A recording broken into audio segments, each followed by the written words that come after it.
Because of the effects of the coronavirus, parents are now working from home. With the added responsibility of homeschooling their children, on this week's RCDA Q&A, we'd like to offer you some tips on how to maintain a healthy balance.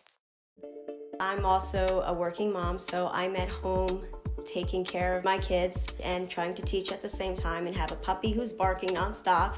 Being a parent during the quarantine has taken on a whole new dimension. Here are some words of wisdom from teachers of all grade levels around the country. It's easy to feel overwhelmed, but academic experts recommend leaning into resources provided by your school and using their techniques as much as possible. The schools are the content experts. They're the ones who know the curriculum. They understand that the parents are working in conjunction with the students, so they're not feeling alone or isolated. Here are some things to keep in mind when you're checking through assignments. More than just the product or the outcome of the learning, what you also want to be mindful of is the process. Are they learning? Do they have their thinking skills? Are they able to write coherently? And is that progressing? If you're in need of a creative activity, try an art history analysis by picking out a painting or photograph and studying it together. You look at the piece of art or the painting or the image, you interpret it, and you can even do it with your child together. What do you think as a parent about this piece of art? Why are you thinking that? Kind of think out loud. And if all else fails and you're really short on activities, just read books. And the conversations that come from reading books with children will amaze a lot of people. And then you've learned for the day by reading a few books, or even if it's a chapter book, read some chapters in that book and then just talk about it. One of the most important things you can do is set a schedule for both you and your kids. Keeping everyone on routine is important.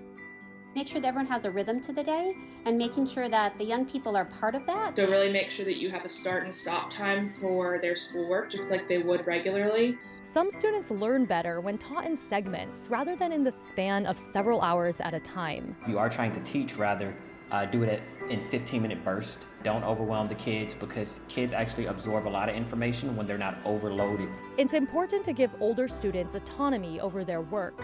For that, Google Docs might be really helpful with having a student use Google Docs for writing purposes. The student can work independently. The parent can then review whenever they do have time, if they're balancing work, if they're balancing other responsibilities. So it's a nice way to keep track of writing or learning, but then also provide input. Younger children need more stimulation and structure throughout the day.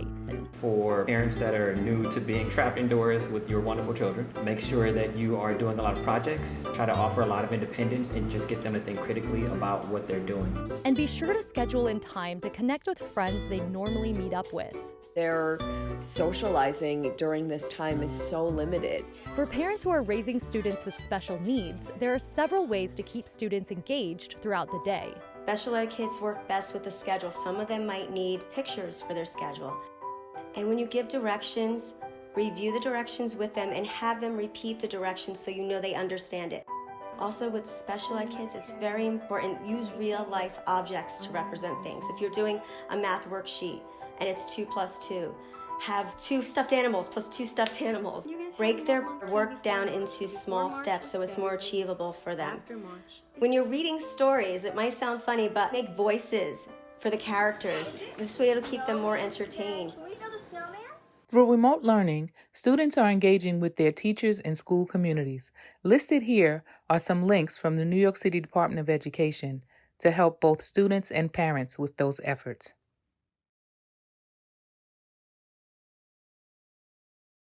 I hope this video has provided some important tips. If you would like further information on resources and activities here in Staten Island, please reach out to me. My information is listed here. And remember, you can always submit your questions to RCDA Q&A at Staten Island DA on our social media. Thank you for watching. See you next week.